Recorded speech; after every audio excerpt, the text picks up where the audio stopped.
Nagbabala ang Department of the Interior and Local Government sa publiko laban sa kumagkalat na pekeng social media post na nagsasabing maaaring makatanggap ng 5,000 hanggang 8,000 na ayuda ang mga residente sa pamamagitan ng pagsagot sa barangay form at pag-contact sa ilang unverified mobile numbers. Ayon sa DILG, walang anumang utos o direktiba na nagbumula sa kanilang ahensya kaugnay sa nasabing pagbibigay ng ayuda. Maliaan nila at papaninang ang impormasyong ito. Hindi rin opisyal ang mga numerong nakasaad sa nasabing post at walang kaugnayan sa anumang lehitimong programa ng pamahalaan.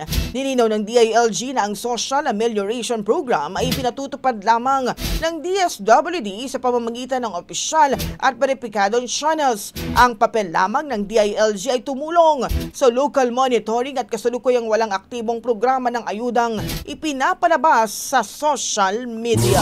Ang bahaging ito ay hatid sa atin ng PowerCell Soya Coffee. Masarap araw-arawin.